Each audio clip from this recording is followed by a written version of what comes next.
You should record that whole spiel someday. People don't realize how much goes into pushing the go button on a podcast. They think we literally just sit down and just click one button and magically everything just happens. Yeah, you click the go button, you talk, and then you leave, and it's easy. Yeah, there's so much more to it than that. All right. Whenever you're back in your seat, I'll begin.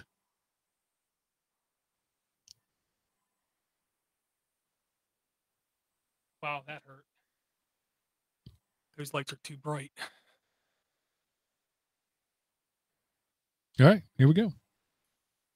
Hey, everybody, and welcome back to Android App Addicts. This is the show where we talk about Android apps, Android hardware, Google, Microsoft, and whatever else happens to cross our minds. My name is Mark. Occasionally, on very rare occasions, I'm known as the Sultan of the Soapbox, Cockrell. And this week, Eric is not with us. He is feeling poorly. Those of you who are into the whole thoughts and prayers thing, it would be a good opportunity to send some his way. But, of course, the person you're all here to hear from, DoorToDoorGeek, Steve McLaughlin, is right here with me. Hey, Steve, how's it going? Hey, Mark. It isn't going too bad. I'm not dead or in jail. It isn't going fantastic. I'm not a millionaire. So it's somewhere in the middle, hovering, in general, good. But I'm going to ask you as a parent. Me, I only got 2, which means I only have a little bit of, incoming data.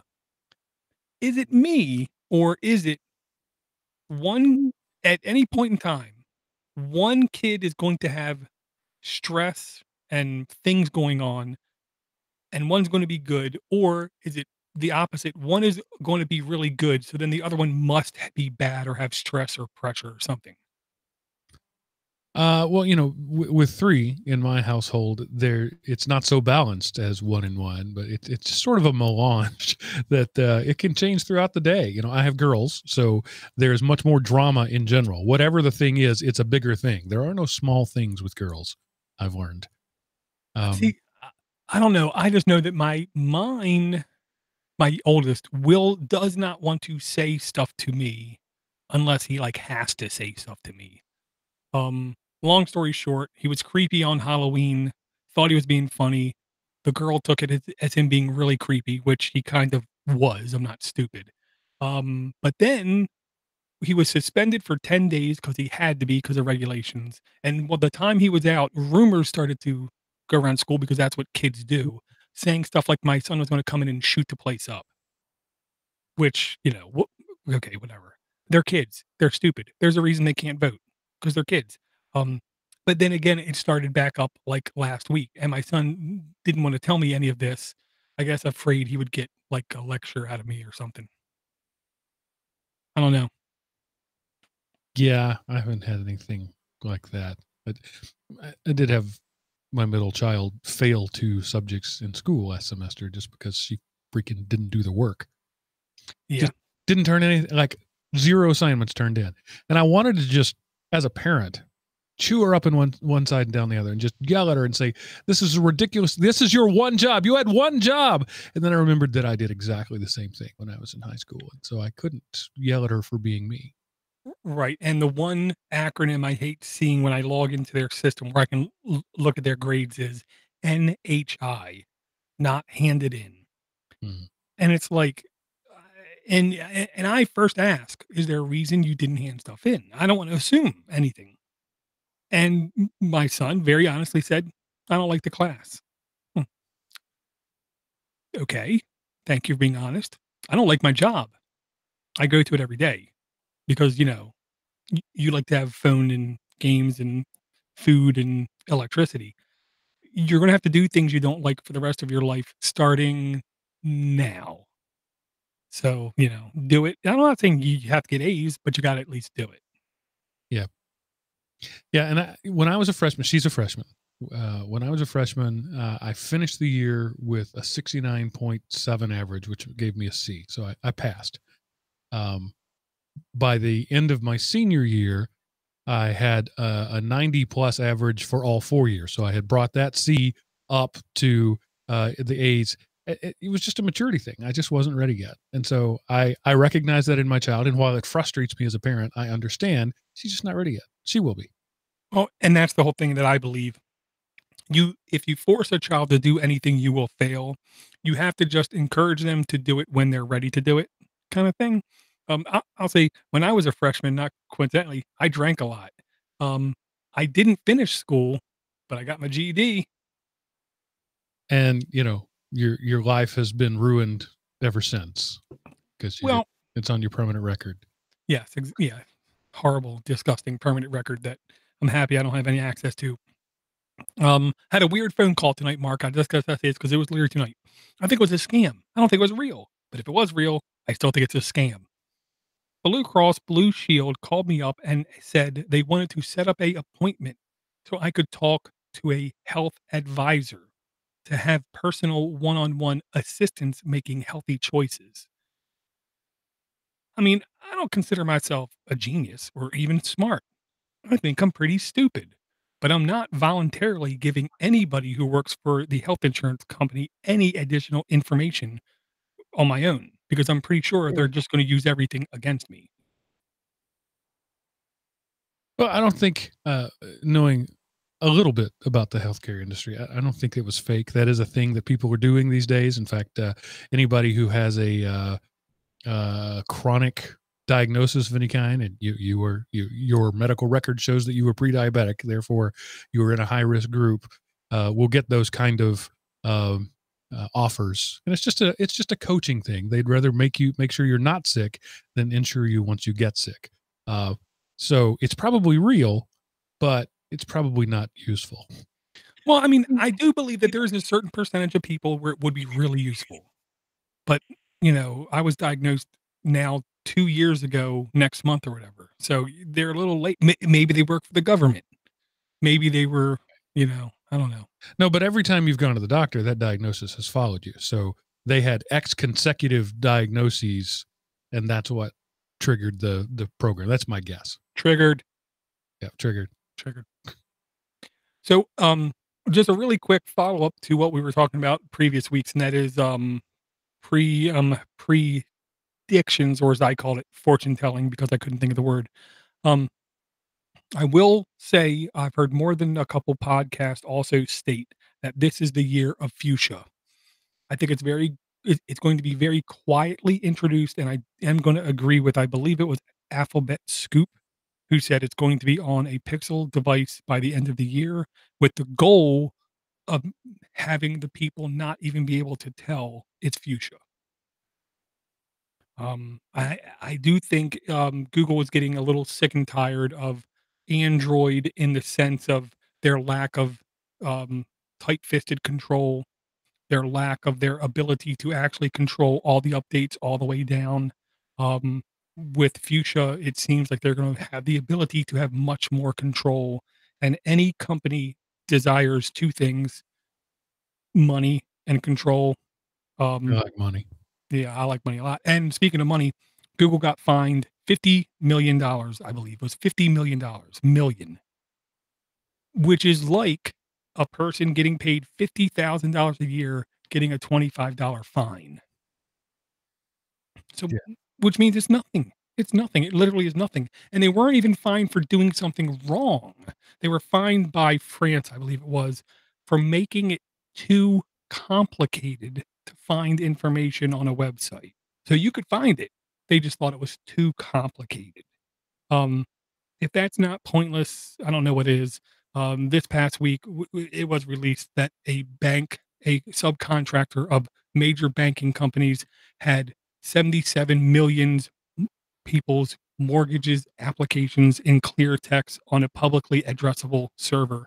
That is something that should be finable, not Google making it too many clicks to get some information. Well, this was in Europe. Remember, they made Microsoft put other people's browsers on their operating system. Yeah, and just look at how good that went. Yeah. Oh wait, it hasn't changed anything. I don't understand well, I'm not even going to go there. I know, and just like one more thing to like close the year out is what I'm going to say. going to get a link for it here. I personally think that there are a never-ending tidal wave of games and applications on Android. A lot of the games I feel like are basically regurgitations or cheap attempts to get clicks. Doesn't mean they're not good games. Good games can still try to cheaply get clicks. But this is a game I honestly have little hesitation in saying, uh, I'm gonna call this game of the year because of the quality of the game and the honestness of the game. And what I mean by that is you can get Pocket City free So by it's not Stardew Valley. Your favorite game isn't Stardew Valley? it is, but it's not available on Android yet. Oh, This is like Sim City. For people who never knew what Sim City was, is the best way I can put it. You can get Pocket City free by Code Brew Games. All it has is ads, no in-app purchases, and the ads are not crazy. They're not nice. They're ads. And then if you do like the game, I want to say it's $3.99. You have the full blown game, never have to pay anything again. It is an extremely easy, soft learning curve into city or town simulations where there's a very obvious quest thing at the bottom, and the quest thing gives you manageable things. You know, how you can manage expectations is the key to life happiness. Well, in gaming happiness with the quest thing being right there, what that means is at any point in time, you can close the game, do what you're doing, do something else, wait in line at a store, open the game up for 40 seconds and complete a quest and get XP and move your way up and then close the app back down again. You don't need to explicitly remember everything going on before you quit the game. And it's a fair price, fine looking graphics. Um, my youngest son absolutely loves sandbox mode. When you load it up in sandbox mode, you basically have unlimited budget. So you can do whatever you want to do. You can just build whatever. And he's had a blast just building crazy stuff and seeing what happens. He now has drones doing deliveries throughout the city. Um, Even when a crime happens, you just tap one button and it zooms in and you see your officer go to the scene of the crime and then you don't touch anything and he apprehends the crime. Same thing with a fire, same thing with a disaster. So it is very easy to digest, easy to play, and a fair price. so what's the fair price? Because it doesn't cost anything to install. Is there a single in-app purchase? They're two separate apps. The free version is just free, and then the full blown version is $3.99. Okay. Yeah. $3.99. And I'm one that I am more and more and more with every breath I take. I am agreeing more and more with Mark Cockrell about a lot of things, including and not limited to I don't want free games, unless it's a game I literally never wanna play, never wanna touch, never wanna deal with again. I want to just buy something, show support, and not have ads and not have fake timers force me to come back into the game at some unnatural period of time just to complete doing what I wanted to do the entire time. Yep. Two things I hate are um, pernicious ads. I don't mind ads, but ads that are tricky and grinding. I don't want to grind. Well, speaking of ads, there was a code snippet recognized in the Chromium build where it looks like if it moves forward, big ifs, big what's, big what, no one's sure yet. Where if it goes forward, basically every ad blocker in a Chromium based browser will stop working except for AdBlock Plus because AdBlock Plus, you can pay your way through the ad wall. Um, Nothing is finalized, nothing is done. But if that moves forward how people think it's going to move forward on all Google based browsers, you will basically be subject to ads, whether you like it or not, which is to me just going to make things like Firefox much more popular. Yeah, I'm of two minds about that. I mean, if I'm browsing an ad-supported website and I'm blocking ads, technically I'm stealing. content. I mean, there is a payment method that the developers, the designers, the owners have decided on, and I'm skirting that payment method. So technically, that's theft. On the other hand, the ads, if they weren't so terrible, nobody would mind them so much. Like, for example, the ads on a Google search page. Nobody really minds those, and nobody bothers blocking them because they're not annoying, terrible ads. So I don't block ads as a general rule, but there are times that I do. Facebook ads, for example, I block those because they're just terrible, useless ads. And so, yeah, I totally understand why an advertising company, Google is not a content company. They're not a hardware company. They're not a software company. They are an advertising company. I totally understand why they would want to prevent people from blocking ads, but I don't see how it could do anything but force Google down the toilet in terms of market share. Yeah, and that's why I think it's really nothing more than a big hugabaloo, whatever the word is. I don't think it's going to come to fruition because I believe that would drive people away from Google Chrome ridiculously fast. And I'm the guy, I've spent multiple years without any ad blocker on any system because for spite. Basically for spite. I want to see what the ads look like. I want to see what the web looks like. For years, I was able to literally just ignore the ads and just see what I wanted to see on the page. In the last couple months, it has gotten horrendous on mobile. It has gotten unbelievably horrendous with some of these sites, with some of these ads. And what I don't like is back in the day, we had trusted curators of content like dig.com, where the bad sites would get voted down by people. I don't really find many ecosystems out there that I trust with other people on it of similar or greater intelligence doing such curation, and I don't have time during the day to do it all myself. So I have re-engaged on ad blocking on at least one or two of my browsers because sometimes it is just sickening, literally sickening the amount of ads. Every time I see a Google ad on a page where I can click the X, I vote and I click that X every damn time because I would much rather pay. I would much rather pay some sort of monthly whatever to just have less ads. I will always expect some amount of ads, but the amount I've been seeing is quite literally insane. And that's all failing business models do that. When something isn't working, the counterintuitive and non-productive knee-jerk reaction is to double down on doing the thing that doesn't work. And that's, it's the rat at the food pellet thing, right? You push the lever, a food pellet comes out. You push the lever, a food pellet comes out. Push the lever, nothing comes out. You push the lever, push the lever, push the lever, push the lever. It's so mammalian in that we all do that. So ads are generating less revenue, so we must double down on ads, show more of them, more obnoxious, and before long we're back to punch the monkey. Lord.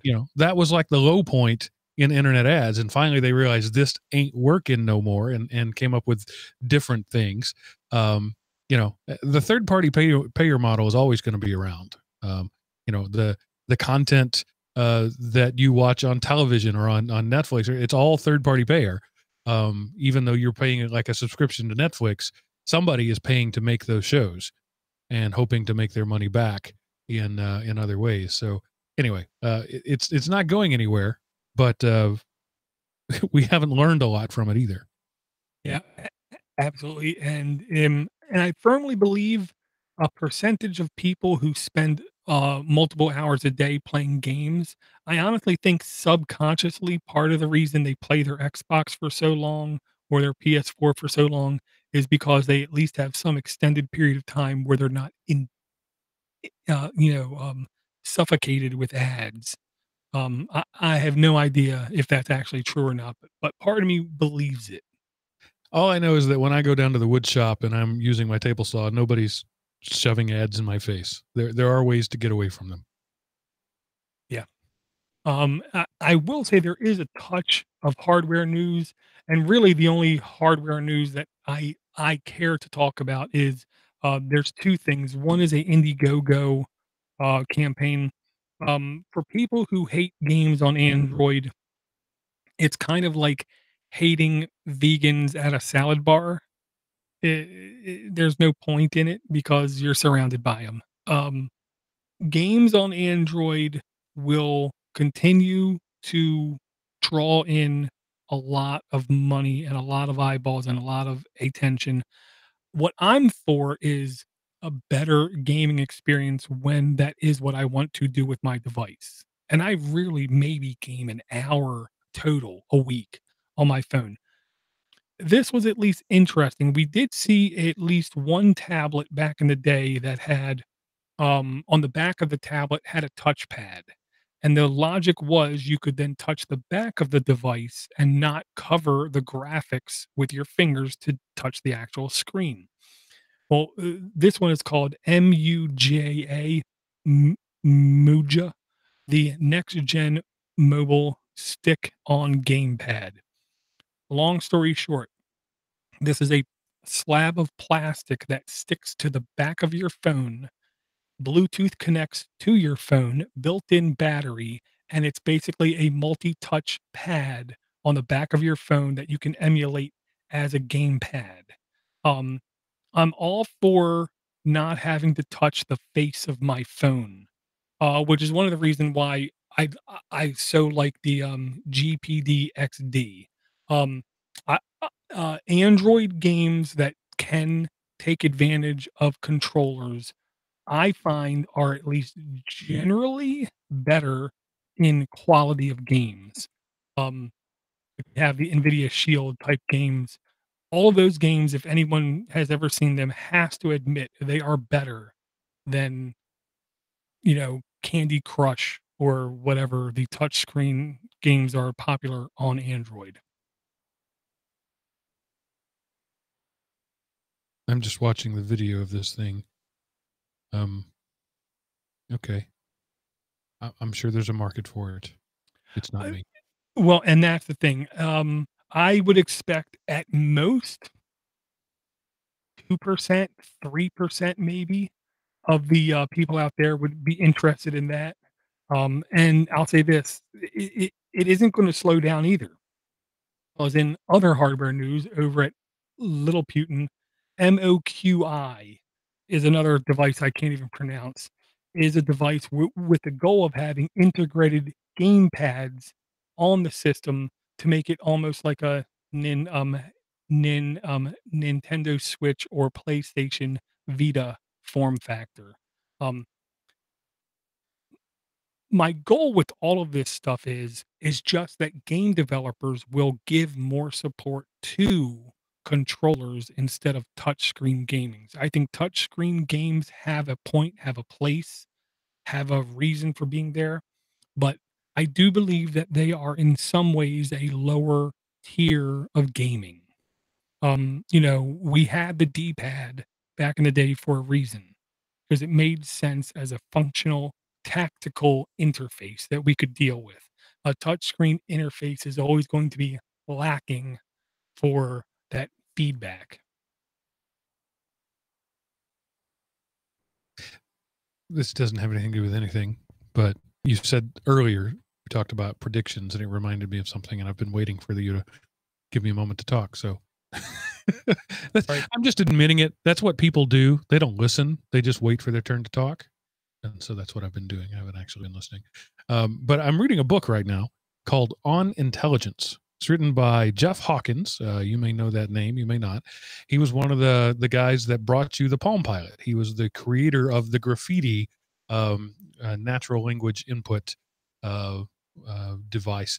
And he is obviously a computer guy, but also he's very much into brain chemistry and biology and that sort of thing. And he wanted to write a book about how the problem with AI, artificial intelligence, is that we don't understand natural intelligence, and that the people in the field who are developing AI don't know anything about regular intelligence, and that he thinks you should be looking at the brain and trying to copy the brain instead of trying to copy some of the things that look like the brain. So it came up on Audible as something I might be interested in. Actually, the reason it came up in my feed was because I was searching for the narrator. Stefan Rudnicki is one of my favorite narrators.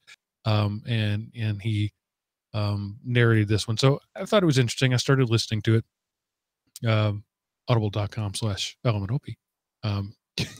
No, it's the other way around. elementop.com/audible. If you go to audible/elementop, they have no idea what you're talking about. But anyway,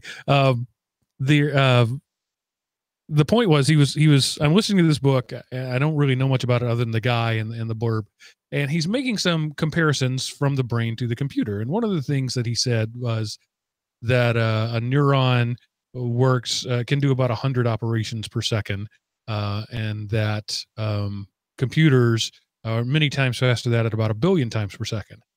And I thought, well, that'd actually be a pretty slow computer, 1 billion times per second. It's, you know, we're more like 3.5 gigahertz is pretty normal. And then so I didn't really pay much attention to it because he was making a point.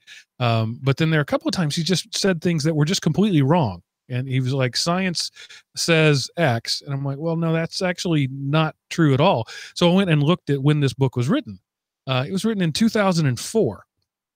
So, you know, if it was published in 2004, he was writing it in 2003, 2002. So the book is 15 plus years old. And what amazed me is the things he's made some very categorical statements, like computers will never be able to do X. And some of the things that he said we'll never be able to do are happening every day now as commonplace. And he said things like, I can't think of examples off the top of my head, but anyway, the point is, this is a smart guy. This is a guy who's the top in his field, in a couple of fields, actually, who knows pretty much everything to be known at the time about artificial intelligence and about the capabilities of computers. And his predictions were wildly wrong. And also, when he's quoting science and he's talking about, this is what we know about the brain, this is a fact. Well, today, 15 years later, that fact is not considered a fact anymore. And I just thought it was an interesting thing to talk about, is whatever we talk about now, whatever, we always try to preface things with, these are just wild guesses and we know it. But whatever the experts are saying right now, in as little as 15 years, will probably be proven wildly wrong. And it's not because it's not because they're idiots. It's because we are advancing in what we know and what we can do so much faster than anybody really has a grasp on. Even the people who are the experts in the field don't really have a grasp on what's happening right now. We're at a hockey stick in terms of technology growth that is just unprecedented. It hasn't been done before. The closest analog is the Industrial Revolution, but that was slower technology growth at a less aggressive pace than we're seeing right now. And think of how much the Industrial Revolution changed the world, right? We can't comprehend. That's the thing. Right. We as humans have a horrible concept and idea of how to actually judge what's changed. All we know is really what's now, what's today. I mean, if you would have told me as a child I would have a pocket computer, I wouldn't even know what that meant. I mean, I would be more amazed at what he got right. I'll say that, because getting stuff wrong is really easy. I mean, listen to anybody making any predictions about anything and you will laugh, because even the smartest people who have ever lived cannot begin to comprehend human inventions, the way we can innovate, and just the concept of how we decide to solve problems for problems that we don't even know will exist in 3 years, in 5 years, in 10 years. The only thing that I'm sure of is, if I were to snap my fingers and be alive on this day in 20 or 30 years, there's so much I would not even begin to comprehend or recognize, because everything is changing silly, crazy fast. Maybe if I snap my fingers and go to 20, 30 years in the future and go to a third world country, I might feel at home, right? But not in a first world. Yeah. So this guy, Jeff Hawkins of 2004, that Jeff Hawkins, had never seen a smartphone. He helped invent the Palm Pilot, including the Palm Trio, which is one of the things he lists as his accomplishments. But he'd never seen what we call a smartphone today. And I was I was early for a meeting at work, and I was frustrated with my phone because it was just I was trying to type out an email while I was waiting for the meeting using this swipe on my phone, and I was just kind of getting angry, and then I stopped. I sort of stepped outside myself and started chuckling. And somebody in the room said, "What's funny?" I said, "Well, I was just massaging the magic piece of glass in my hand, and it didn't understand what I want, and I was mad at it." And when I realized the stupidity of the thing I just said, it made me laugh because that's exactly what I was doing. I was caressing the glass on this pet magic thing in my hand and was mad that it didn't know what word I meant. Yeah, and I mean, the only predictions I have like that are wishful ones. I just hope we have more humanity. I mean, that's all I really want. I did listen to a thing, and it did agree with, I wanna say, Stanley Kubrick, 2001, the movie that you kind of aren't a fan of. It's a Um, terrible movie. but I listened to a thing on Science Magazine from AAAS, American Association for the Advancement of Science. It's a podcast. I literally downloaded all 300 of episodes because, I got a problem. Um, That'll have and about a week. it was pretty quick. And one of the things they talked about was a guy theorizing, what if the only reason humans advanced was because we figured out how to do violence? We figured out how to pick up the bone and crush somebody else's skull. Um, well, yeah, it's the kind of thing that no one will ever be able to answer, but I think it's interesting to theorize. And just a really quick update. Um, uh, Yesterday, 10 hours of today, one day, 7 hours of podcast. Yesterday, 10 hours, 55 minutes of podcast. Last week, 6 days, 12 hours of podcast. And for some reason, my home network was not going as fast as I wanted to for like 2 or 3 days. So I just stopped turning on Wi-Fi. This month alone, starting January 1st, I've already used 94 gigs of data Yeah. on my mobile plan. So yeah. They're Um, regretting they ever said the word unlimited to you. they are, and the thing is, none of it is YouTube, or a little bit of it is YouTube. None of it is video. I'm not that guy who sits at work watching YouTube videos all day. I actually try to do work at work, but I do listen to a lot of audio. And of course, when you listen to it at 4x speed, you'll consume 4 times more than other people. That's true. Yeah. So, yeah, and I would say this, I'm just every day I'm amazed at the stuff that we can do, and I'm amazed at how much of our time we still voluntarily throw away. It's like we need distractions, whether it be a um um Avengers movie, playing a crossword puzzle, or whether it be listening to a podcast. We all enjoy our distractions that take us away from the daily stresses of life. Uh, but I wish we all would just take a little bit of time every day and just help out other people just a touch more. Yeah, I have no problem in saying it. If we all just spent 10% more of our day helping other people in 20 years, we would be where it would normally take us 100 years. I don't know. As long as they keep making beer in 20 years, I'll be fine though. So you've heard our pontificating. How about listen to some of your pontificating? Let me read some emails. Some of these we've had hanging around. This one from Vineet has been hanging around since December 4th, 2018, but we didn't do any shows for a while there. So it says, "Hello, Android App Addicts team. I'm an avid AAA listener, and it's really refreshing to hear you guys. I want to ask you about a good podcast app to use. I've been using Podcast Addict for almost a year, but of late, it has been a battery hog. The other one I have tried is Castbox. It's a bigger battery hog. Both apps shut down for no reason during playback. I always download the episodes before playback.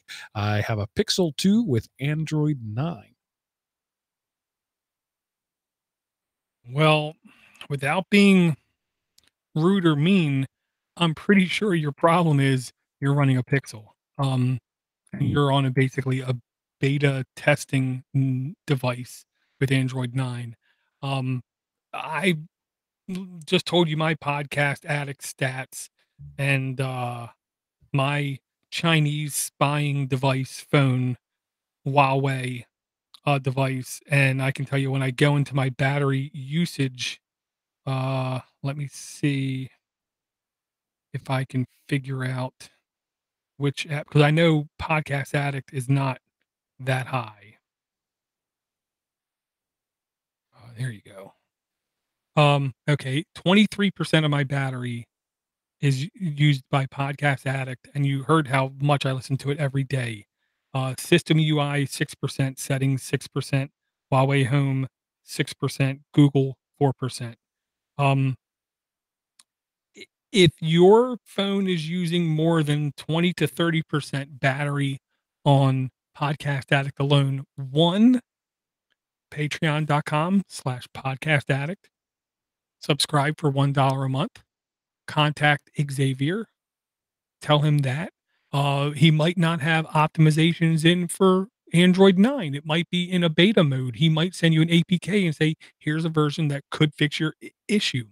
Otherwise, if you're not in the Google beta program, it's hard to say what to do. But if you are in the Google beta program, I say opt out of the beta program, revert to a more stable of Android.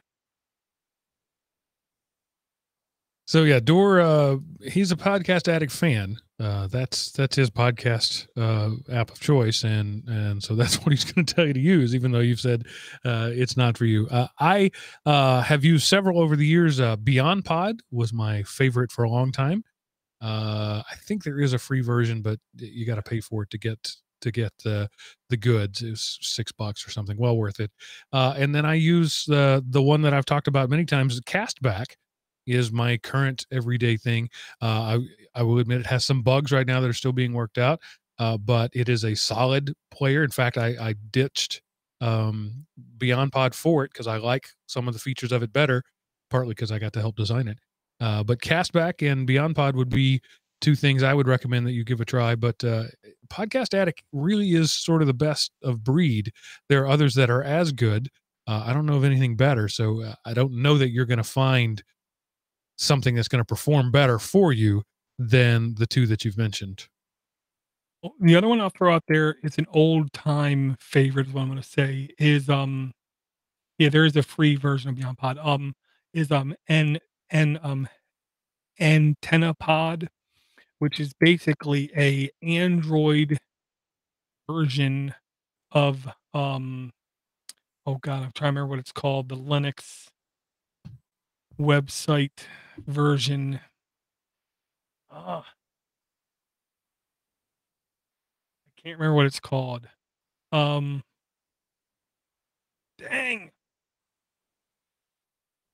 Oh man, there's a Linux web client you can get for podcasts where it can sync your podcast across devices. AntennaPod is the lightest weight, most fully functional podcast player I've ever used, is what I'll say. Um, be, that BeyondPod and Dogcatcher are like the ones I go back to if I have problems in Podcast Addict. And I will say I haven't had an issue with Podcast Addict in at least 2 years. But there are other ones out there, but I will encourage you first and foremost, try to contact Xavier with Podcast Addict. He's been very receptive when I've tried to contact him. And if you've had Podcast Addict installed for any length of time, you will notice you do get updates. It isn't like you just put out a version and said, I am now done." All right, well, let's move on to our next email, which going in reverse chronological order. This is from much more recent, Monday, January 14th, from Andre. It says, "Hey guys, as the subject says, you guys rock. AAA is one of my top priority podcasts. Keep up the good work. Just finished listening to episode 527, and it finally inspired me to write an email. Dor, you mentioned about the insecurity when you have to clip your password to paste into an app browser. That's always bothered me too, but there is a workaround. I use KeyPass for password management, and on Android devices, KeyPass 2 Android, KP2A, is one of its many awesome features, is an offline keyboard for user slash password input. After selecting an entry, KP2A can switch from your regular keyboard to the KP2A one. Then in your app browser, it will directly write in your user and or password. It has buttons for those inputs. When you're done, it will auto switch back to your keyboard, bypassing the clipboard altogether. For the truly paranoid, the developer makes a complete offline version of the entire KP2A app. So syncing the KeyPass database is up to the user, not the app. That's it for now. Thanks for all your work and dedication, Andre. I gotta say, whenever I heard KeyPass in the past, I got twitchy because KeyPass was one of the applications that was always extremely vulnerable to offline attacks. Let me first say this. Nothing is perfect. I know that. But I didn't like the idea of being also utterly accountable for my own protection and administration of the vault itself, which is part of the reason I went with LastPass. LastPass took that responsibility, and as far as I was concerned, it did a fine job. I'm not going to say it did perfect. I'm not going to say it did bad. It did a fine job. And with KeyPass X or with KeyPass, you always had to copy paste, and that really drove me nuts. I had no idea this existed. I literally had no idea it existed.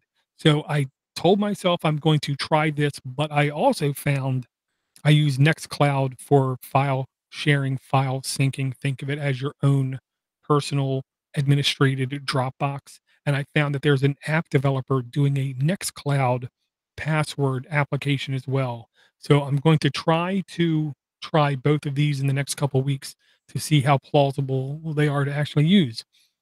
My gripe is now with LastPass because I download their Pocket application, their X 8664 Linux application.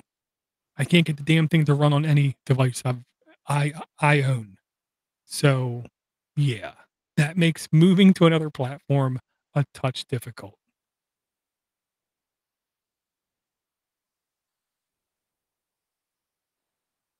I don't know, I've been giving some thought to that. How much do I care about moving to another platform in general? Most of the time, I don't. Yeah, I mean, it has to be a substantial benefit is what I always say. More than 150% better. Um, I want to at least be able to measure, and that's the goal. I just want to use the other applications and take a measurement because it has to be better. Yeah. All right, moving on to our next email from Charles. He says, "Hi guys, in episode 527, you were discussing the slimy company LastPass and Door not paying the subscription fee anymore. I hate subscriptions for mobile apps. I'd rather pay the money and have it. I digress. An app that I've been using for years is SafeInCloud. Maybe you brought it to the show already. I've missed a few. It stores the encrypted database on your personal cloud storage, Dropbox, Box, etc. They do not have access at all. You can even create your own cloud server, i.e. OwnCloud, and keep your database there. It autofills directly through the built-in web browser in the app, so it does not go to Chrome or other browser of choice. It has a password generator. It's compatible with Mac, Windows, iOS, and Android. And I'm still waiting on Linux as I just started running Linux, but that's for another podcast. It is a one-time pay app, no subscription. Databases can be synced across the platforms listed above. You can pay for a family pro or individual pro. I have it on my Mac, Windows, and a stupid iOS device. Yuck for the wife. And Android. They have great customer service too. And also, since I have a Samsung device, I just started with this too, I have the app installed on the phone twice. Once in the regular app drawer and once in a secure folder. This allows me to run two databases of passwords, one for family and one for me. The secure folder has, air quotes, triple protection. You need to log into the phone, fingerprint or password. You need to enter the passcode for the secure folder. Then you need to log into the app. Sounds like a lot, but not really. I looked for a long time to find a password app that did not have a subscription model. Give it a try. They have a trial, although it's a little crippled. I'll say I'm going to try KeyPass X first only because of its longevity. And that's the disclaimer I give. I've never heard of SafeInCloud. This is the first time I've ever heard of it. So, I don't know how long they're gonna be around. This is the kind of thing where I really, really like to find independent third party audits of some kind, which is really getting hard to do. I'll say that. A lot of that had a really nice sounding thing. The only thing that worries me that triggers my Gibsonian response in air quotes is it has its own browser. If it has its own browser, then I have to worry about that browser getting properly security patched because the only certainty I have is browsers are inherently insecure. Um, Yeah, but you're only using that browser to enter the password on the site you went to. It's not a general purpose browser that you're likely to get drive-by attacked by. that's what I couldn't tell. I mean, that was the way I read that. It's the browser is specifically like LastPass has a browser built into it, so that Right. when you tap on the thing, it loads the LastPass browser and takes you to that website. Okay.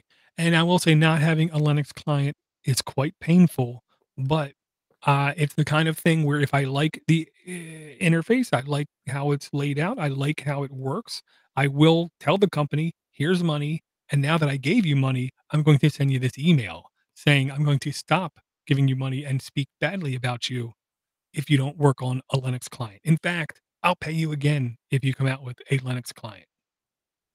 Has that ever worked for you? Never. Okay, Not once.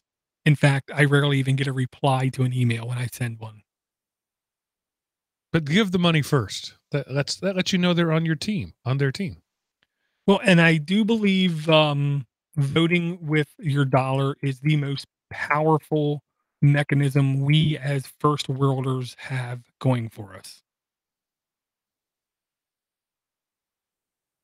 I do think we had one more email from Aaron. Got a couple more actually. Oh, okay.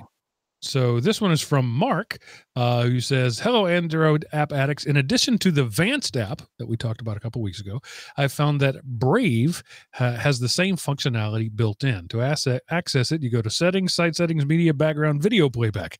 Thanks for the show, Mark. So if you don't remember, the Advanced app was a side-loaded YouTube scraper that allows you to play videos when the screen is turned off.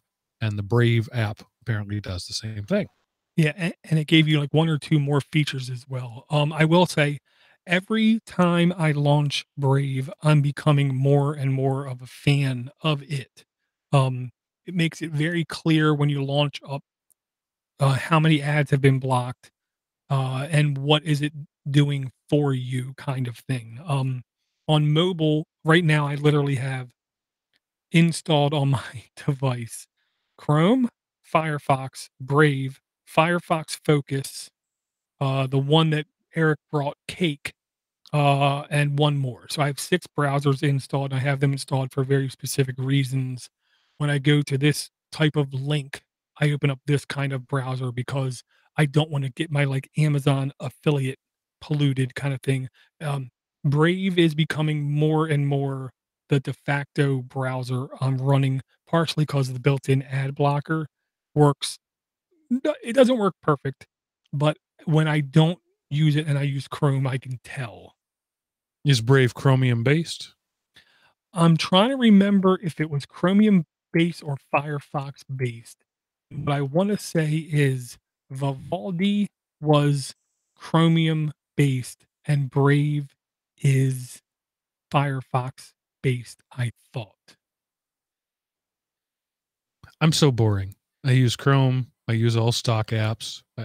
I used to be one of those root and ROM guys. I'm just not anymore. I was wrong. Chromium Brave is the current version is based off of Chromium version 71. So there's that. Yeah. So at that point, you're running the Chrome browser. You can do anything the Chrome browser can. Well, Well, yes, just with extra plugin. Now, a really quick tangent, Mark. Um, I used to say for years, whatever applications offered plugins or extensions would always win and always be superior because it would allow normal people to add functionality that the original developer didn't intend. Plugins are now on browsers becoming a very dangerous proposition. I encourage everyone to audit. You know how they used to say, log into your Twitter and audit what has access to it. Go into your Google, audit what's accessing your Google. I'm encouraging people now, at least every 6 months, log into your browser, go to your extensions and plugins, and deactivate and remove all the ones that you do not explicitly need. It's becoming the number one vector to be compromised in the browsers now, because all you need is a trusted browser to be sold to an untrusted company, and all developers like money. So any developer of any plugin can be offered enough money to be handed to give to have them hand over the keys to the kingdom, and anything nefarious you can imagine can come through a plugin update. This is true. I'm not aware of it ever happening with like a browser like Firefox or something like that, but it definitely happens with apps and plugins like Facebook apps and things like that, where you downloaded a thing that was harmless at the time, maybe even useful at the time, and then sometime down the line it either changed hands, or sometimes the developer just changed intents, and suddenly after you've already given it all the permissions, it starts doing bad things. That is not a super commonplace occurrence, but it has been known to happen. So yeah, that Door gives good advice. If you're not using it, don't use it. Yeah, it used to be like WordPress plugins. You would just have to make sure, are they getting updated? So that's another thing. Take a look at your extensions, take a look at your add-ons, go to where you install them, and see the last time it was updated. If it hasn't been updated in 2 or 3 years, it's more than likely best that you get rid of that plugin. You mentioned WordPress, Door. I have a tangent, a question, an opinion question. And I know you're never one to shy away from giving an opinion. I mentioned on this show a couple of weeks ago, I think, that I've laid out for myself a 50 thing challenge. I want to build 50 things of some sort this year. And I've considered putting that in a website of some sort, just to share it to public for the purposes of accountability. The more people I share it with, the more accountable I will be. The more people there will be saying, "Hey, get off your butt and go do a thing." My question for you is the blog, the website, whatever you want to call it, it would be a blog, it would be WordPress or something like that. Is that such a dead thing that it would be a waste of effort to do that? I'll say I don't think it's a dead thing. I do think it's harder to, if your goal was to get traction, to basically only focus on that. But I do believe Steve Cherubino once said, and he said a couple things to me that really just struck with common sense, even though it wasn't immediately, something I would think of myself. Um, like he would make it a little bit difficult sometimes for people to find the email for a show. And his logic was, we were getting enough emails, but I only want the people who really want to send us an email be able to send us an email. So he would literally make it a little bit more difficult. So it's a little bit of friction. So the logic is, when you set up a blog, you are setting the bar a touch higher. So the people who visit that website are people who directly want to visit that website, much more than just posting crap on Facebook. People are inundated every day with things on Facebook they never wanted to see. If you do it in a blog format, then you are guaranteed a huge percentage of the people that go to that site will actually want to see it. Um, so I say it's actually better for you to do it on a blog. And here's the real reason why. It's much easier for somebody to share with somebody else, "Hey, look at this cool project that got done." Um, uh, I will say the security of WordPress is getting to the point to where they don't have a choice.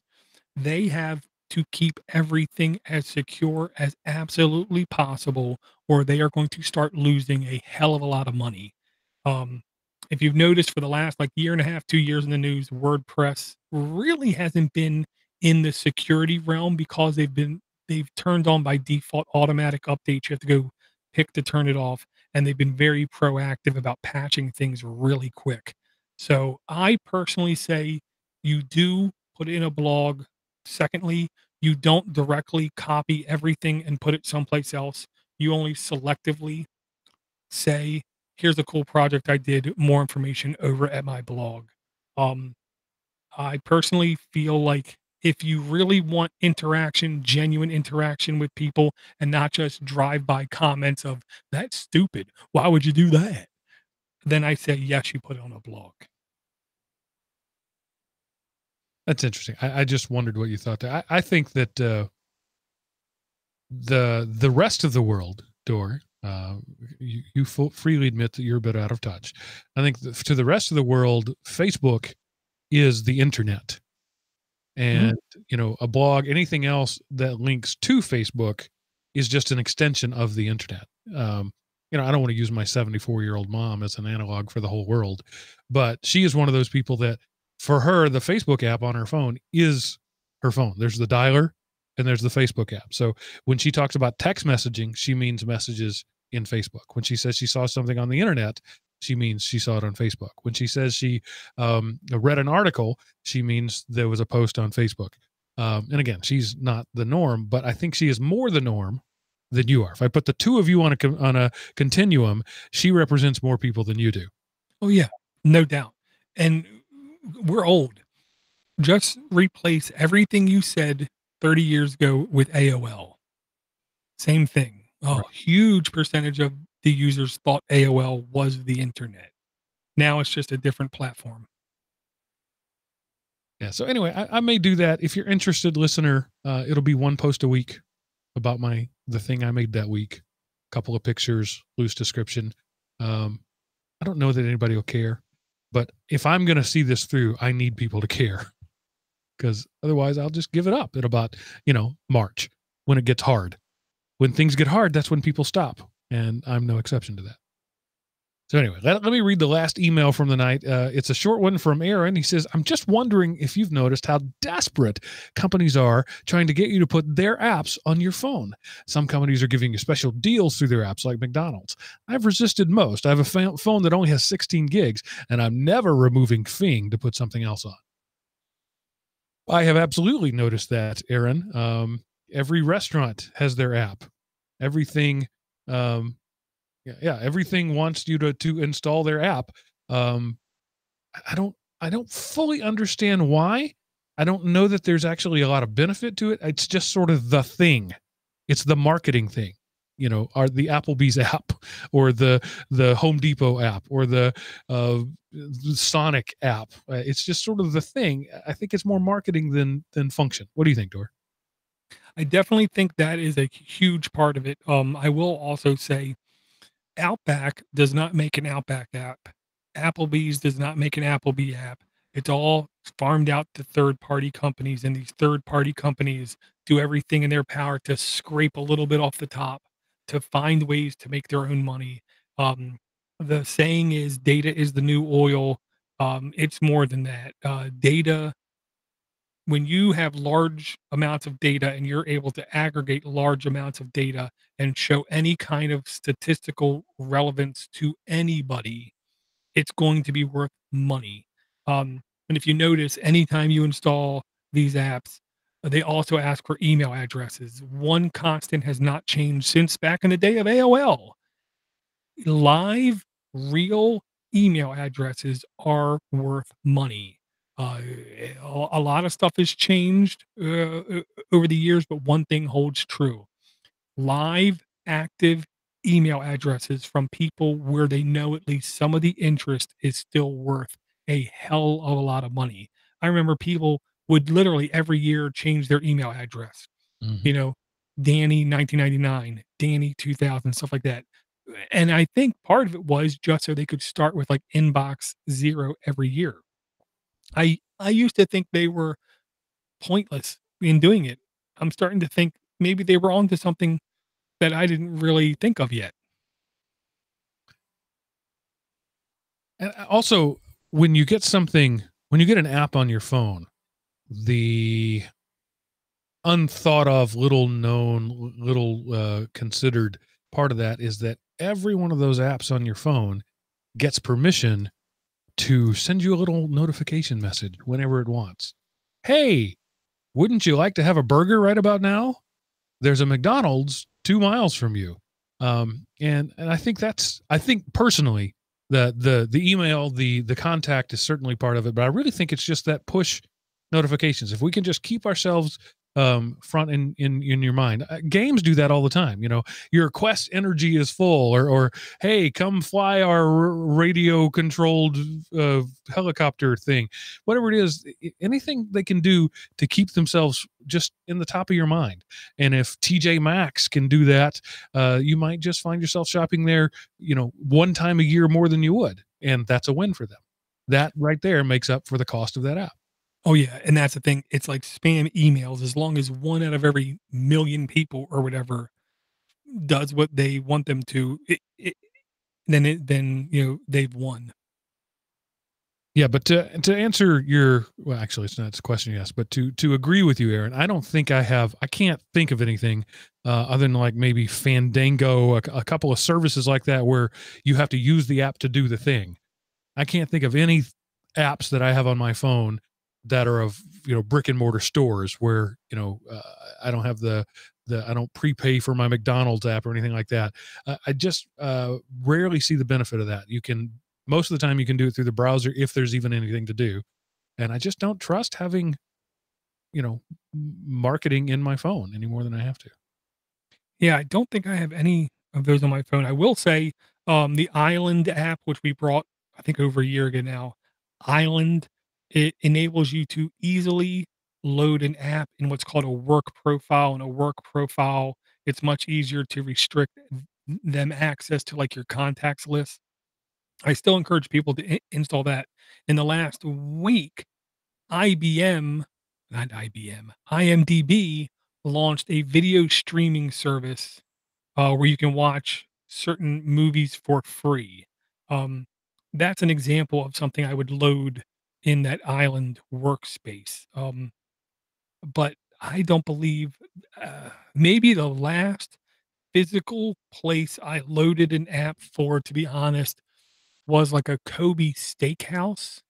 And the very first time I got an ad, boom, uninstalled. The very first time I got that push notification saying, tonight would be a good night. No, no, it won't. Yeah. And you know, this is anecdotal. Again, we're very different people, but my wife installs every app for everything that she sees. Every restaurant we go to where they say, here's my app, she downloads it. Every coupon thing, whatever. And her phones are always equivalent to my phones, often superior in terms of hardware. Sometimes we have exactly the same hardware. I never have any trouble with my phones. She always has problems with overheating and battery and things like that. And you know, those things may be useful to her, but I don't think that the benefit of them outweigh the negatives that they cause. But you know, she doesn't listen to me. I'm just her husband.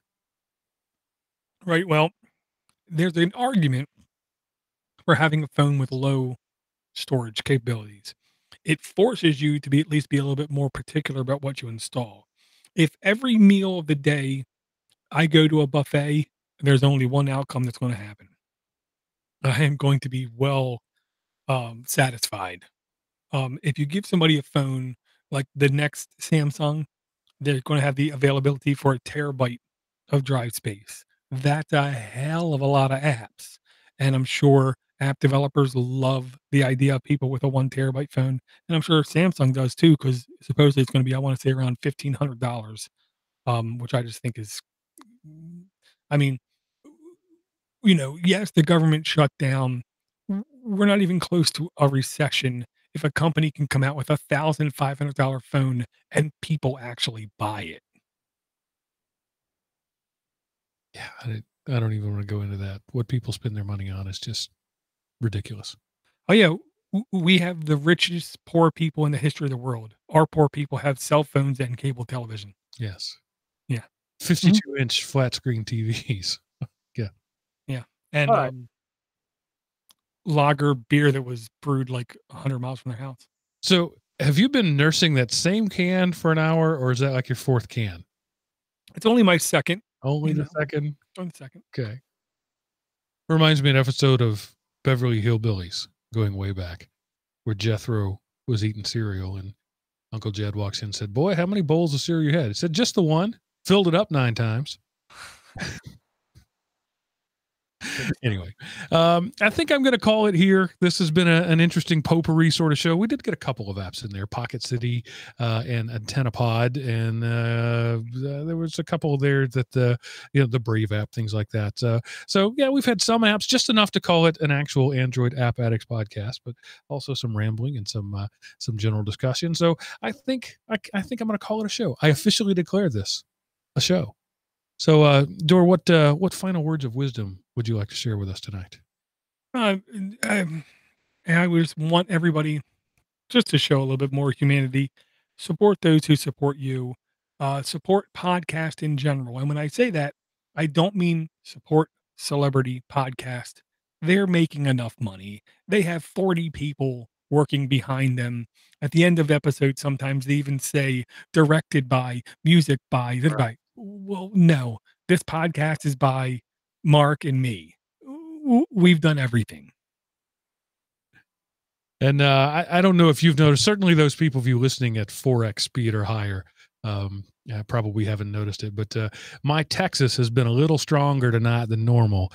When I get tired, the natural language in me speaks out, and I'm just running on the end of exhaustion here lately, as most people do. But at the end of a 10+ hour day at work, I come home, I'm a dad for a little while, and then I come down here and do this. And that's not whining. That's just saying there's an expense. There's a cost to doing this that goes beyond money. There's time, and there's energy, and there's effort. And if you think that our time is worth some money, we'd like to have that money. Patreon.com/Android App Addicts. If you can afford it. Right. If you can't afford it, well, as Doris said many times, if you can't afford $1 a show, let us know, and we'll find some ways to help you make some money. Yep.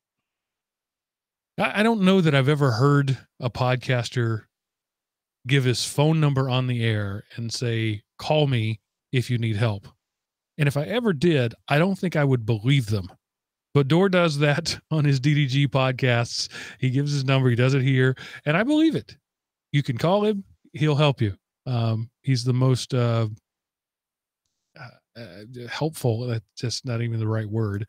He's the biggest mensch I think I've ever known. And it's an honor to work with him every week. So I'll just end right there before I start crying. Well, I'll say this, Christian, Captain Zero, trust me when I tell you, I've been worrying about you every day. I know stuff has been going not great. Anytime you need to contact me, you can. I really love it when you hit me off with some good news, and I just promise you, it's going to get better. It's just going to take time. All right. I think I'm just going to say goodnight, everybody. Thanks for hanging out with us. That's it for this episode of Android App Addicts Podcast. Gotta take that off.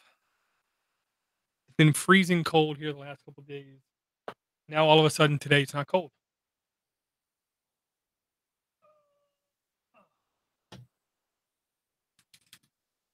And I tell you, Mark, I've spent a fair amount of money this week, not on myself. Next door neighbor works for NSA. He ain't working. Right. Good friend of mine over at the street, Coast Guard. He ain't working. Guy contacted me in California. He ain't got no house. He lost everything. So yeah, you got to help people. Yeah, I think if I could, they're about to miss their second paycheck. I have arranged things where I could miss 2 paychecks, but I would really start to struggle after that third one. And I recognize I make more money than most people, and I'm in a position where I could miss 2, but most people can't. Yeah, I mean, my wife is doing really good, and if she was not doing really good, oh man, I've gotten furloughed before. I've been there for 20 something years. I've gotten more than a couple furloughs. The only good thing is, even though M- Maryland is what it is, at least when they did the furloughs, they spaced it out like 1 day every like 6 weeks, so it wasn't even close to painful. Yeah. And that's the kind of thing I can't thank the government for, because, the people who did it have been long gone, because, every 4 years, the toilet gets flushed. Oh, wait, did I say that out loud? Mm. Yeah. All right, let me do a little intro here. Let's see.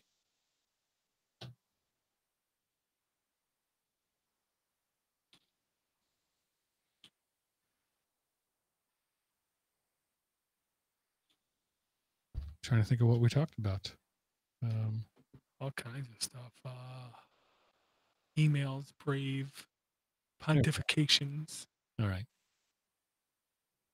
Listener emails, a couple of apps, and surprise, surprise, Mark doesn't get a game this week on Android App Addicts. I tell you, Mark, there are some really scummy games out there. I've downloaded a bunch of stuff the last couple weeks, and man, there are some really scummy games.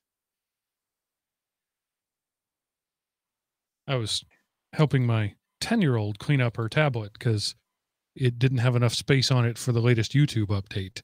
Right. And so I was looking at, she's got all these just crap games. And she says, well, I thought I took that off. She's 10. She thought if she slided up to the thing that says remove, that was removing the app. Yeah. The home screen. Icon.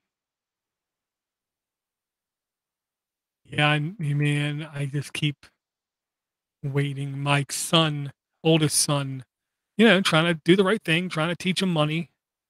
He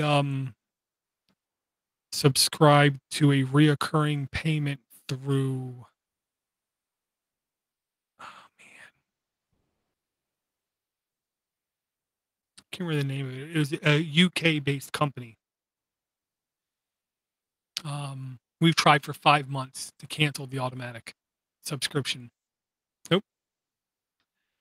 They don't make him create an account to start the reoccurring donation.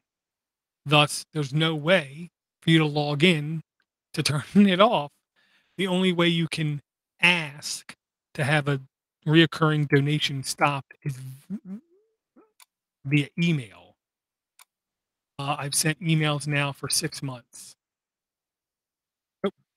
So what's it pulling the money from? His bank card, debit card. So you just got to cancel that account. Well, the wife said, do a stop payment. I started doing a stop payment. They said, that'll cost you $20. And the lady said very clearly, that will cost you $25. Don't pay it. Just bring him in. We'll give him a new card. Yeah. Oh, I thought, I'm an idiot. Yeah, that makes sense. Okay. Yeah. I'll do that. And I said, I'm even willing to just, write off the money he gave before and just say, that's whatever, done. Hopefully he learns from it, kind of thing. And then I tried to show him like a check I got from somebody giving me money. I said, look, he gave me money, but guess what? He talked to me for like a year off and on. So it isn't like I don't know him personally and he doesn't know me personally. Oh, he's never shook my hand, kind of thing. He knows me on a first name basis. He first got to know me before he gave me a dime. And if he called me up, because he has my personal contact information, everybody who gives me money, they have my personal information. If they need that money back, all they got to do is ask. I, and I told him, I bet you if you ask that guy for your money back, you're you're not even going to get a response back. And of course he did. And of course he got no response back. There you go. I told you. A lot of scummy people out there, son. They like money.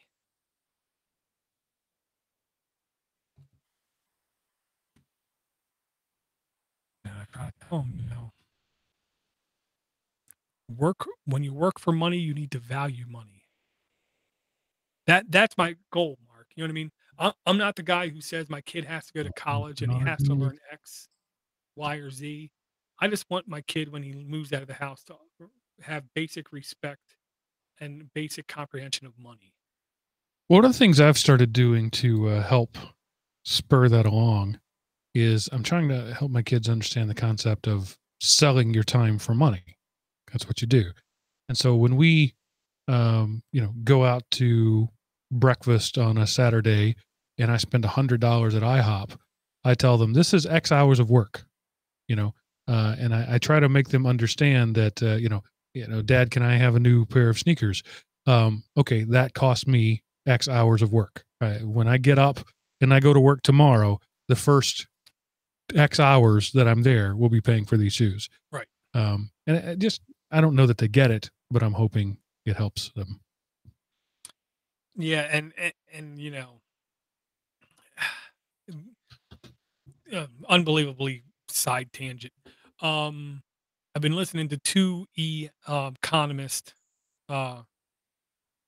here quite a lot in the last couple of weeks.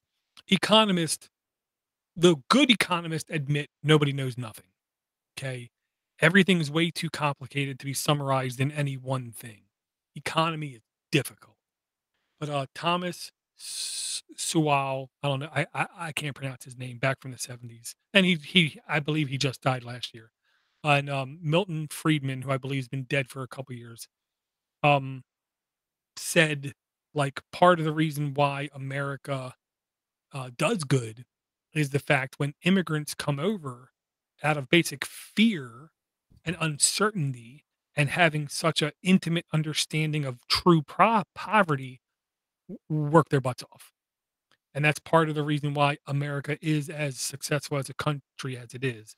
Um, and they said when kids are cushioned and don't understand what work is, and then they're released out into the real world, a huge percentage of them will grow to understand and respect money and work and do good. But they both were like, it seems like every year there's a smaller amount of that percentage that actually does go work. And they both admitted, I don't know if it's real or not, but it seems like it's getting harder for kids to understand what it means to earn an honest day's salary. I don't know how right they are, but I just don't want my kids to be that, fall into that statistic. Did you get my file? I'm just making sure this Nextcloud client worked like it's supposed to. Don't see a notification, but give me a second. I don't know if I get a notification. And yes, chat room, when you take 5 people at IHOP, by the time you leave a tip, it's $100. 1017. Unless half of them are children and you went there when kids eat free. Yeah. But then people have to make sure the tip relates to if you paid full price for everybody. Okay, I do see 528 at 1017. I didn't get a notification. I wish I would have got a notification. I got to fix that. Little unsolicited advice about tipping to the couple of people listening there. The tipping is not for this visit. The tip is for the next visit. Mm-hmm. When they get to know you as that's that guy that tips 25%, yep, you're going to get the best service you've ever gotten in your life. That's why I'll just say, Mark, every time I go to a bar, I'm always the first one to get a drink. Yeah. Because they know, oh, there's that guy. The beer costs $2. Well, you get a $2 tip. Thank you. Because I know they're working their ass off just to make ends meet, because I know in at least Maryland, I want to say the lowest rate they can pay is like $2.55 an hour. Something ridiculous. I never get a cold pizza. My Chinese food is always delivered without spilling a drop, because I always get the best haircuts in the world. Tipping is not for that visit, it's for the next visit. Yeah, when I went and picked up Chinese food last week, the lady literally had like an 8-year-old kid manning the counter. The 8-year-old kid said something. I didn't understand what he said. I didn't know what to say. and she like walked up behind him and smacked him in the back of his head. She said, "You be nice to him. He a good man." And I was like, "Thank you, but don't hit him." "Oh no, he needs to be hit sometime." Oh, okay. Not gonna argue with you. Thanks for the food. All right, folks. Chat room, door. See you later. I'm going All to right, bed. Mark. I love you, man. Love you too. See you later. See ya. Okay. Got both the files.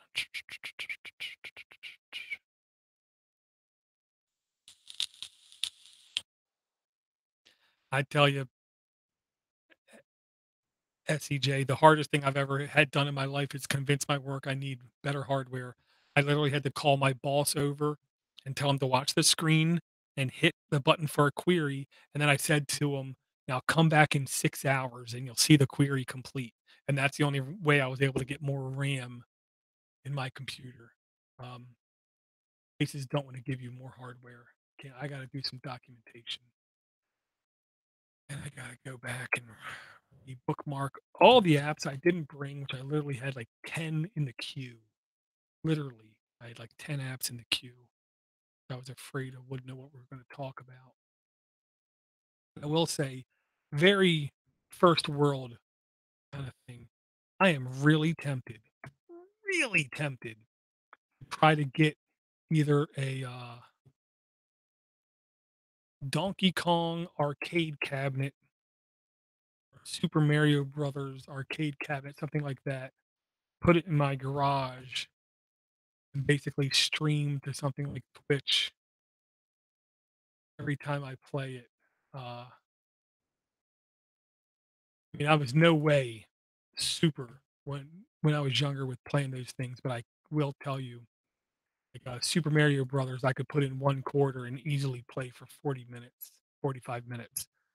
Donkey Kong, I could put a quarter in and get to like the past the fourth stage. I don't think I've made it past like the sixth stage too often. But I'm really tempted to do something like that because I know I'd have a hell of a lot of fun. And I could watch my 3D printer as I'm playing.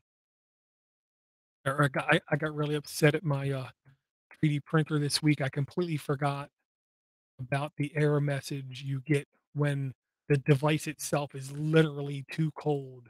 The min temp error message. And when I get a min temp error message on the garage, the way it's set up now, there's nothing I can do except wait for the temperature to rise. I hate that. I really do hate that. What I gotta do is either build enclosure with it or buy like a reflective heat cloth material. What it's called. What most people have in 3D printing. I really don't want to buy it if I don't have to. If I can build it, I'll be happy. I literally had a lot of apps. This is insane.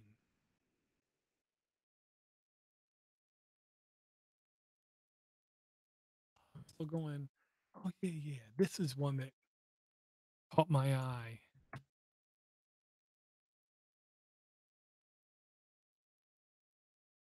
Trying to get more Linux servers.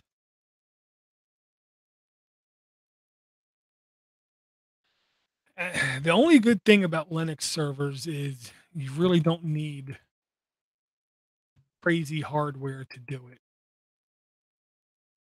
You have really low end hardware with like 256 meg of RAM.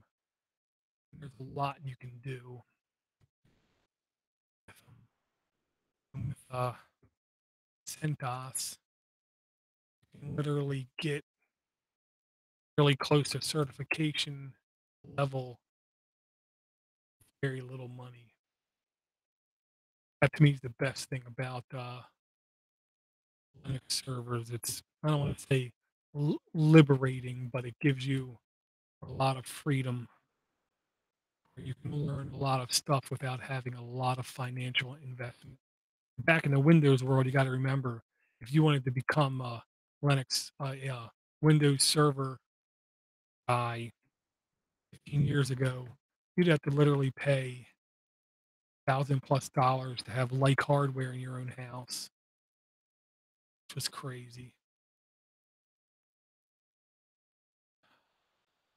I am tempted. This password manager safe, I'm not gonna lie. Sorry. That one really got my I'm really tempted to play with that. Okay. I really should work on a auto hotkey script, do all the documentation, or to at least help with the documentation.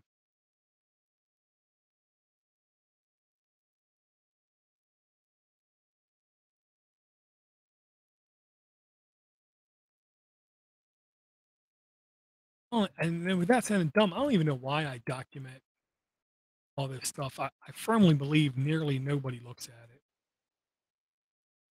I will say every time I load up another podcast and look at their documentation, I always get really upset when I see no documentation. Literally just nothing more than a link to their website.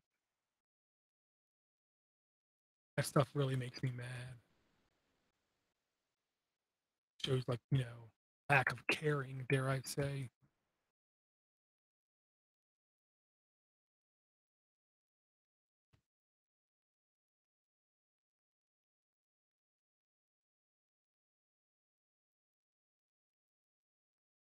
Okay, right.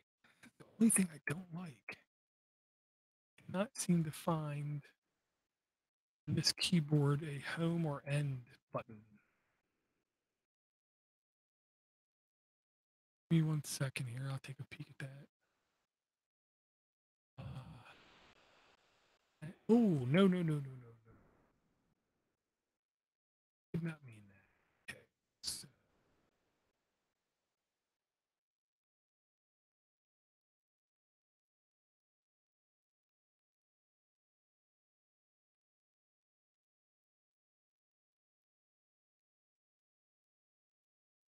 hey, oh man, I'm really having stupid issues here. I need another beer. That's what I need. Yeah, sure. Yeah, yeah, yeah, yeah. Go, go. Go to this.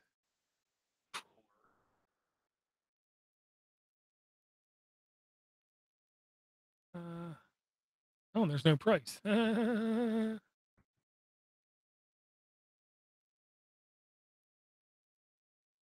I almost like the fact that I still have not had uh, anybody ask me if I want to do an NDA or product.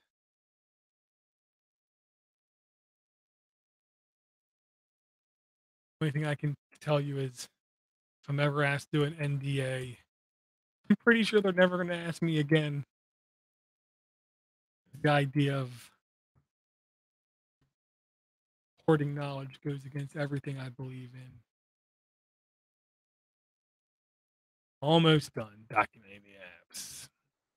Control-Z.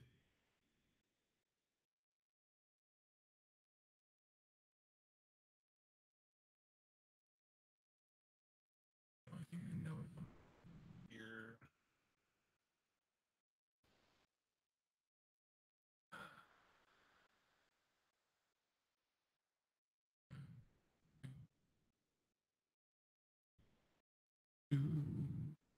Almost done. 3 more to go and I'm done. And if you were to look in the Android App Addicts community on the dying Google Plus, you'll be able to see I'm almost done. But again, I don't think anybody actually looks, except for Ivor. I know Ivor looks. Ivor and Steven. Steven.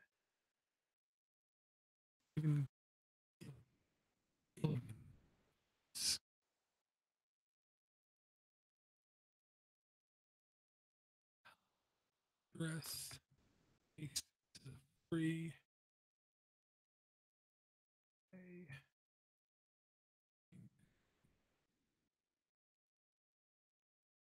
Post. 3 more. BeyondPod. I will say I did like my in competition. A podcast player. That and Dog Catcher, I think, were the two that really got close to using. I think Dog Catcher won. I don't lie.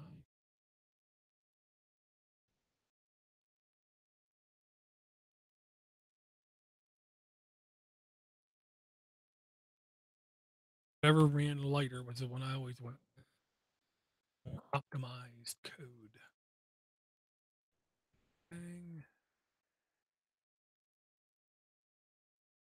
Brave browser.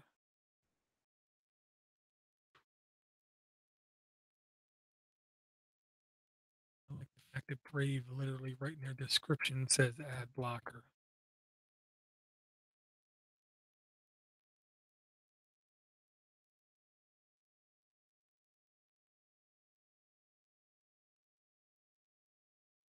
I really should just sit down and whip up an auto key script to do this.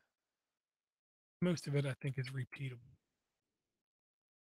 The only differences would be collecting information for stuff costs money. And who's the one that brought the app?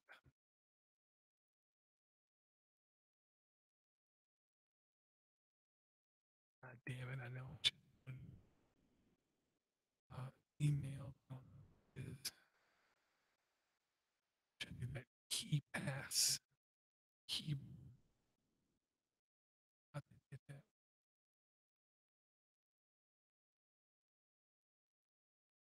Okay, so bang bang.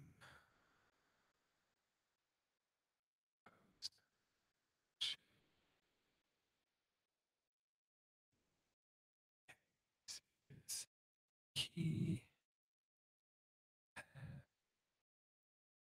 two maybe. KeyPass to Android. I'm going to do the right thing and document that one too.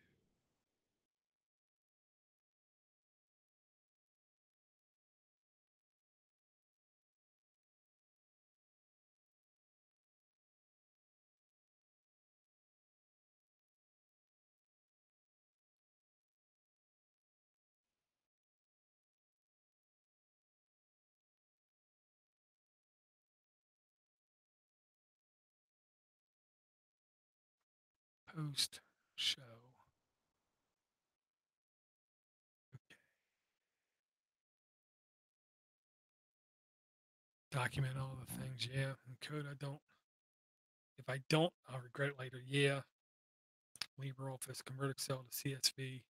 Yeah. Yeah, because with Microsoft Office, you literally have to have the Excel binaries installed in order to do it, or have like SQL server installed to do any kind of conversion from Excel or to Excel, which is stupid. 3 gigs of RAM, damn. That's not good. Yeah, see, Excel files might as well be binary blobs. That's how much I think they are. Much they disrespect your drive. So we brought 9 links to the show. 9 ain't bad. Okay, now what I gotta do is launch up the YouTube dashboard.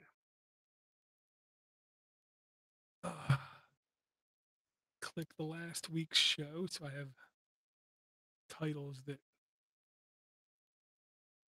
make sense from week to week. So video, but first thing I gotta do is I gotta come down here and rename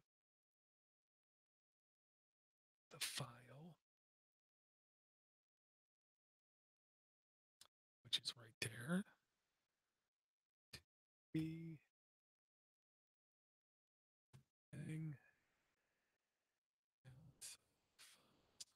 Load. Bada bing. Now, gotta here. This. That.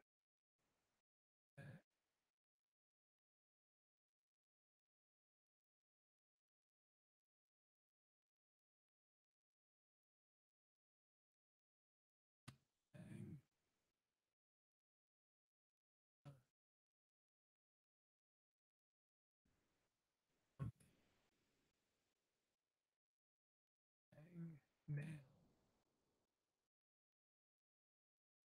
We'll say Notepad plus plus on Windows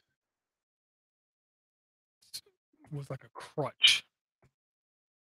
The low-level automation I was able to do with that app really helped me a lot. Especially when I had to move large data sets from place to place, like moving those Excel spreadsheets to CSV. If you're able to do it by hand, you don't need it automated. You can do it with Notepad plus plus in a couple seconds. Well, after getting everything configured and set up on how to do. This is not a public, this is a unlisted one. That's right. Custom thumbnail. That's the last thing I was got to do.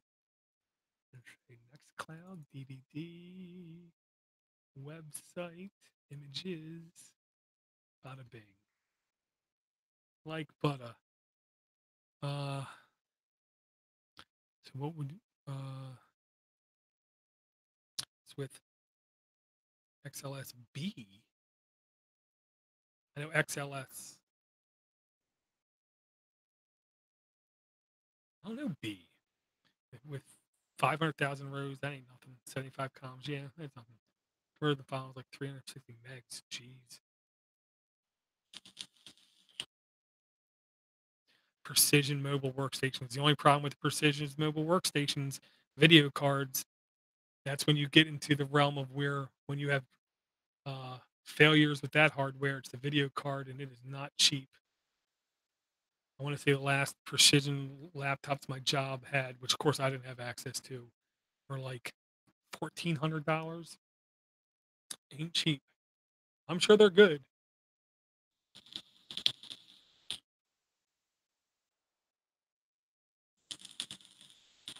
I love automation. Alexa, XLSB is binary format. Oh, it's a compressed. Oh, crikey. Well, that explains the file size then. Okay. Yeah. Whoever is saving it in XLSB needs to be punched in the face. I got no problem saying that. That's just asking for trouble. Yeah, see, I have crap laptops. That's all I got. It's one of the reasons why even at work, I insist on not having dual screen workstations. Give me 2 monitors and 2 separate computers so I can have one computer pegged at 100% while I work on the other computer. It's the only way I can get stuff done.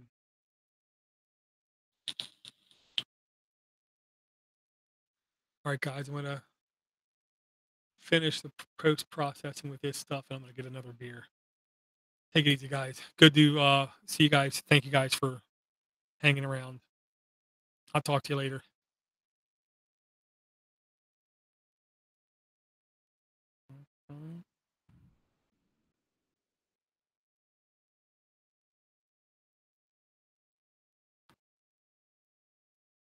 Boom.